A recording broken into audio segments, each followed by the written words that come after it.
വരക്കണത് എന്തിനാ? ഇപ്പൊ നബി സല്ലല്ലാഹു അലൈഹി വസല്ലം വരുന്ന അനസ് റളിയല്ലാഹുവിന്റെ ഉസ്താദ് ആരാ? സയ്യിദുനാ റസൂലുള്ളാഹി സ്വല്ലല്ലാഹു അലൈഹി വസല്ലം. എന്തിനാ ഇപ്പൊ വീട്ടിൽ വന്ന് ദ്വാരുന്നത്? പഠിച്ചവനെ സമ്പത്ത് അധികം കൊടുക്കും. ജീവിക്കണമെങ്കിൽ സമ്പത്ത് വേണ്ടേ? അല്ലെങ്കിൽ കാറ്റടിച്ച് ജീവിക്കാൻ കഴിയും? സമ്പത്ത് അധികം കൊടുക്കുക അല്ല, സന്താനങ്ങളെയും അധികം കൊടുക്കുക അല്ല. അതിപ്പോ നമ്മളൊക്കെ അത് തിരക്കടങ്ങി ആമീനോട് വരൂല. ഇത് രണ്ടാമത്തത് ആക്കി സന്താനങ്ങൾ അധികം കൊടുക്കണേന്നാല് ഉസ്താദിന് പകരമൊക്കെ പറയാൻ പറയും. അതിലൊന്നും കുഴപ്പം കരുതണ്ട. ഇതൊക്കെ അല്ലാഹു തആല തരുന്നൊരു ബർക്കത്താണ്. ബർക്കത്ത് പോലെ വളർത്താണെങ്കിൽ ഇത്രയും മക്കളെ പരിപാലിച്ച് പോറ്റി വളർത്തുന്ന അനസ് ബിൻ മാലിക് റളിയല്ലാഹു അൻഹുവിന്റെ തോട്ടത്തിൽ കാരക്കയും ഈത്തപ്പഴവും മുന്തിരിയൊക്കെ കൊല്ലം കുറച്ച് കുറയുമെന്ന് പറഞ്ഞപ്പോ തൊഴിലാളി വന്ന് പറഞ്ഞപ്പോ അനസ് റളിയല്ലാഹു അൻഹു ചോദിച്ചു, എന്താ കാരണം? കൊല്ലം മഴ കുറച്ച് കുറവാണ്. ഇനിയെന്താ ചെയ്യാ?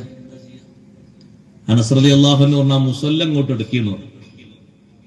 മുസല്ല എടുത്തിട്ട് മരുഭൂമിയിൽ 2 റക്അത്ത് നിസ്കാരം. എന്തിനാ നിസ്കരിക്കുന്നത്? മഴ കിട്ടാൻ വേണ്ടിയിട്ട്. തോട്ടത്തിൽ മഴ കിട്ടിയെങ്കിലല്ലേ വേണ്ട രീതിയിൽ വിളവെടുപ്പ് നടത്താൻ കഴിയുള്ളൂ. കാരക്കയും മുന്തിരിയും അത്രയും കിട്ടിയെങ്കിലല്ലേ ഈ കുടുംബം ഭദ്രമായി മുന്നോട്ട് കൊണ്ടുപോകാൻ കഴിയുള്ളൂ. 2 റക്അത്ത് നിസ്കരിച്ച് അള്ളാഹുവിനോട് ദുആ ചെയ്തു. എന്നിട്ട് തൊഴിലാളിയോട് പറഞ്ഞു, നീ പൊയ്ക്കോ, നല്ല മഴ ലഭിക്കും, ഒന്നുകൊണ്ടും പ്രശ്നമാക്കണ്ട, പൊയ്ക്കോ എന്ന് പറഞ്ഞു. അദ്ദേഹം തോട്ടത്തിലെത്തുമ്പോ അനസ് റളിയല്ലാഹുവിന്റെ തോട്ടത്തിൽ മാത്രം അതാ മഴ പെയ്യുന്നു. ചോദിക്കാനല്ലേ, നിസ്കരിച്ചിട്ട് ചോദിക്കാനല്ലേ അള്ളാഹു പറഞ്ഞത്, വസ്തഈനൂ ബിസ്സബ്രി വസ്സലാഹ്. നിസ്കാരം കൊണ്ട് അള്ളാഹുവിനോട് സഹായം തേടണം. ലോകത്തിന്റെ നേതാവ് മുഹമ്മദുർ റസൂലുള്ളാഹി സ്വല്ലല്ലാഹു അലൈഹി വസല്ലം തങ്ങൾക്ക് എന്ത് പ്രശ്നം വന്നാലും ആദ്യം തങ്ങൾ ചെയ്യുന്ന പരിഹാരം എന്താണെന്നറിയോ? ഖാമ ഇലസ്സലാഹ്. നിസ്കാരത്തിലേക്ക് അങ്ങ് നിന്ന് 2 റക്അത്ത് നിസ്കരിച്ച് ദുആ ചെയ്യും. ബദരീങ്ങൾ ബദറിൽ ഏറ്റുമുട്ടാൻ വേണ്ടി തുടങ്ങാൻ പോകുമ്പോ ടെന്റിന്റെ ഉള്ളിലേക്ക് വന്നു നോക്കി അലി റളിയല്ലാഹു അൻഹു.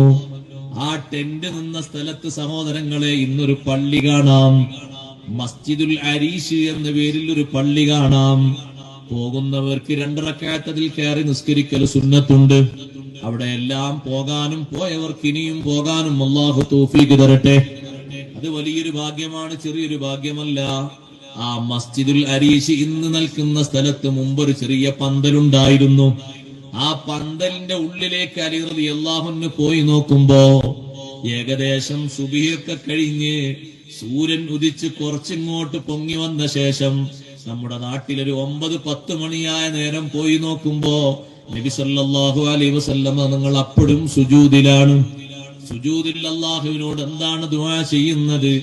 അല്ലാഹുമ്മ ഇൻ തുഹ്ലിക് ഹാദിഹിൽ ഇസാബത ഫലാ തുഅബദു ഫിൽ അർളി അബദാ.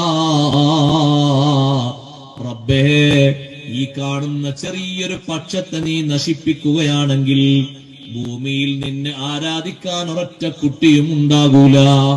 ഇവരാണല്ലോ ഇപ്പൊ ഭൂമിയിൽ കാര്യമായി നിനക്ക് ഇബാദത്ത് എടുക്കുന്നവര്. അതുകൊണ്ട് ഈ ചെറു സംഘത്തെ നീ ഒരു നിലക്കും നശിപ്പിക്കരുത്, തകർക്കരുത്. നിന്റെ ഭാഗത്തു നിന്നുള്ള സഹായം തരണം എന്ന് ചോദിക്കുന്നത് നിസ്കാരത്തിലാണ്. സുജൂദിൽ നെറ്റിവെച്ചിട്ടാണ് അള്ളാഹുവിനോട് ചോദിക്കുന്നത്. അല്ലാഹുമ്മ യാ ഹയ്യു യാ ഖയ്യൂം, യാ ഹയ്യു യാ ഖയ്യൂം, യാ ഹയ്യു യാ ഖയ്യൂം. ആവർത്തിച്ച് അങ്ങനെ ചൊല്ലിയിട്ട് അള്ളാഹുവിനോട് സഹായം ചോദിക്കുകയാണ്. നിസ്കാരത്തിൽ നിന്ന് സലാം വീട്ടിയ ഉടനെ അവിടുന്ന് പറഞ്ഞു, ഖദ് ജാഅത്തിൽ ബുശ്റാ. സന്തോഷം വന്നെത്തിപ്പോയി. നോക്കുമ്പോഴാണ് 1000 മലക്കുകൾ വാനലോകത്തിൽ നിന്ന് ഇറങ്ങി വരുന്നു. ബഹുമാനപ്പെട്ട സയ്യിദുനാ ജിബ്രീൽ അലൈഹിസ്സലാം, മീകായിൽ അലൈഹിസ്സലാം കൊടിയും പിടിച്ച് അവരുടെ നേതൃത്വത്തിൽ അതാ 1000കണക്കിന് മലക്കുകൾ താഴോട്ടിറങ്ങി വരുന്നു. സഹായം ചോദിച്ചത് നിസ്കാരത്തിലാണ്. പടച്ച റബ്ബിനോട് നിസ്കാരത്തിൽ ചോദിച്ചാൽ നടക്കാത്ത എന്ത് കാര്യമുള്ളത്? നിസ്കാരവും ഉടമയായ അള്ളാഹുവായിട്ടുള്ള വലിയൊരു ബന്ധാണ്. നിസ്കാരം നിർവഹിക്കപ്പെടുമ്പോ എന്താ മക്കൾ ചുക്കാപ്പി നല്ലതാണ്. മാഷാ അല്ലാഹ്. കാപ്പി കൊടുക്കുക, അള്ളാഹു ബർക്കത്ത് ചെയ്യട്ടെ. തണുപ്പുണ്ടോ മോനെ? ഇല്ലല്ലോ. ഇല്ല, തണുപ്പൊന്നുമില്ല. എന്നാലും ഒരു ഇൻട്രസ്റ്റ് കൂടാൻ ചുക്കാപ്പി നല്ല ഇരിക്കട്ടെ. നിസ്കാരവുമായി വലിയ ബന്ധം വേണം. ഉമ്മമാരെ, സഹോദരിമാരെ, ജോലിത്തിരക്കിനിടയിൽ നിസ്കാരം ഒഴിവാക്കി പോകരുത്. വളരെയധികം ശ്രദ്ധാപൂർവം നിങ്ങൾ നിസ്കാരം എപ്പോഴും നിലനിർത്തി പോകണം. ജീവിതത്തിൽ അത്രത്തോളം ബറക്കത്തുള്ളൊരു സംഗതി വേറെയില്ല. ഉമ്മു കുൽസൂം ബീവി റളിയല്ലാഹു അൻഹ പരിഹാരം നിർദ്ദേശിച്ചത് നിസ്കാരം കൊണ്ടാണ്. അബ്ദുറഹ്മാൻ ബിൻ ഔഫ് റളിയല്ലാഹു അൻഹു എന്ന ഭർത്താവ് ബോധരഹിതനായി വീണുപോയി. ജനങ്ങളൊക്കെ പറഞ്ഞു വൈദ്യന്മാരെ കൊണ്ടുവരണം, ഡോക്ടർമാരെ കൊണ്ടുവരണമെന്ന് പറഞ്ഞപ്പോ ഉമ്മു കുൽസൂം ബീവി റളിയല്ലാഹു അൻഹ നേരെ പോകുന്നത് നിസ്കാരക്കുപ്പായം മാറ്റാനാണ്. നിസ്കാരക്കുപ്പായം മാറ്റിയിട്ട് 2 റക്അത്ത് നിസ്കരിക്കുന്നു. നിസ്കാരം കഴിഞ്ഞ് സലാം വീട്ടിയ ഉടനെ ബോധം കെട്ട് വീണുപോയ അബ്ദുറഹ്മാൻ ബിൻ ഔഫ് റളിയല്ലാഹു അൻഹു എഴുന്നേറ്റിരിക്കുന്നു. ബോധക്കേട് മാറിപ്പോയി. അസുഖമെല്ലാം പൂർണ്ണമായും ക്ഷീണമൊക്കെ അകറ്റി മഹാനവറുകൾക്ക് വെള്ളം കൊടുത്തു. പിന്നെ ശരീരത്തിന് നല്ല ഉണർവ് ലഭിച്ചു. ബോധരഹിതനായി വീണ അബ്ദുറഹ്മാൻ ബിൻ ഔഫ് റളിയല്ലാഹു അൻഹുവിന് ബോധം തിരിച്ചു കൊടുക്കാനും ശരീരത്തിന് ഉണർവ് കൊടുക്കാനും മഹദി പ്രാർത്ഥന നടത്തിയത് നിസ്കാരത്തിലാണ്. നിസ്കാരവുമായി അഭേദ്യ ബന്ധമുണ്ടാകണം. നിസ്കാരം നിലനിർത്തുന്ന കുടുംബങ്ങളെ നിങ്ങളൊന്ന് പരിശോധിച്ചു നോക്കിക്കോളൂ ഉമ്മമാരെ. അത്ര ബറക്കത്തുള്ളൊരു കുടുംബം നാട്ടിൽ വേറെ ഉണ്ടാകൂല, വേറെ എവിടെയും നമുക്ക് കാണാൻ കഴിയൂല. അതുകൊണ്ടാണ് നമ്മുടെ നേതാവ് മുഹമ്മദുർ റസൂലുള്ളാഹി സ്വല്ലല്ലാഹു അലൈഹി വസല്ലമ തങ്ങൾ ഈ ദുനിയാവിൽ നിന്ന് വിടവാങ്ങുമ്പോ നമ്മളോട് അവസാനം പറഞ്ഞ വസിയ്യത്ത്, ബീവി ആയിഷ റളിയല്ലാഹു അൻഹ മടിയിൽ വെച്ച് കേട്ട വസിയ്യത്ത്, ശബ്ദം പുറത്തേക്ക് വരാത്ത സമയത്ത് ആയിഷ റളിയല്ലാഹു അൻഹ കാതടുപ്പിച്ച് വെച്ച് നോക്കി. അപ്പോൾ കേൾക്കുന്നത് എന്താണെന്നറിയോ? ഉമ്മത്തി അസ്വലാത്ത അസ്വലാ, എന്റെ ഉമ്മത്തെ നിസ്കാരം ശ്രദ്ധിക്കണേ, നിസ്കാരം സൂക്ഷിക്കണേ. ഒരു ഘട്ടത്തിലും അത് ഒഴിവാക്കിക്കൂടാ. നിസ്കാരം ഒഴിവാക്കുന്ന ദിവസമാണ് നമ്മുടെ ജീവിതത്തിൽ ഏറ്റവും പരാജിതമായ ദിവസം.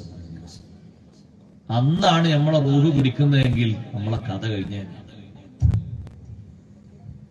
പിന്നെ എടുക്കാനില്ല. അടച്ച റബ്ബിന്റെ അടുത്തേക്ക് എങ്ങനെ പോകുന്നത്? നിസ്കാരൊക്കെ ഒരു ഭാഗത്ത് മാറ്റി വെച്ച് ഒഴിവാക്കി വെച്ചിട്ടാ പോകുന്നത്. ഡീസന്റോടെ പോകാൻ കഴിയും? നാളെ അള്ളാഹുവിന്റെ മുന്നിൽ ആത്മാർത്ഥമായി നിൽക്കാൻ കഴിയും? ഇരുന്നിട്ടല്ലേ സഹോദരങ്ങളെ മുത്തുനബി സല്ലല്ലാഹു അലൈഹി വസല്ലം അവസാനത്തെ ദിവസത്തെ നിസ്കാരം നിർവഹിച്ചത്? ഇപ്പൊ നിങ്ങൾ നോക്ക്, കിടക്കുന്ന രോഗികൾ, കിടപ്പിലായ രോഗികളോടൊക്കെ ഉപദേശിക്കണം നിസ്കാരത്തിന്റെ വിഷയം വേണ്ടുപോലെ നിർവഹിക്കാൻ. നിസ്കാരത്തിൽ ഇരിക്കാൻ കഴിയുന്നില്ലെങ്കിൽ കിടന്നിട്ട് നിസ്കരിക്കാം.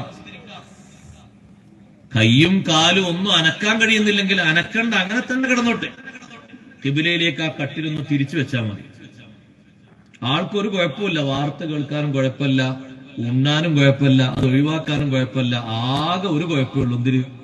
നിസ്കരിക്കാൻ. നിങ്ങൾ നോക്ക്, വേറെ എല്ലാവരും പ്രശ്നമില്ല. ഗുളിക കൊട്ടക്കണക്കിന് കുടിക്കുന്നുണ്ട്, ഇപ്പുറത്ത് വെള്ളം കൊടുത്താൽ വെള്ളം കുടിക്കുന്നുണ്ട്, ജ്യൂസ് കൊടുത്താൽ ജ്യൂസ് കുടിക്കുന്നുണ്ട്, ഇറച്ചി കഴിക്കുന്നുണ്ട്, മീൻ കഴിക്കുന്നു, ഒക്കെ ഒരു പ്രശ്നമില്ല. ഒറ്റ പ്രശ്നമേ ഉള്ളൂ, നിസ്കരിക്കാനാവില്ല.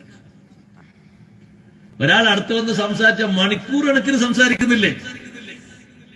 5 മിനിറ്റ് കിടന്നിടത്ത് നിസ്കരിക്കാൻ ഒറ്റ വക്ത് ഖളാ ആകാതെ ദുനിയാവൊന്ന് കഴിഞ്ഞു പോകാൻ കഴിയും. അല്ലാഹു തആല തൗഫീഖ് തരട്ടെ.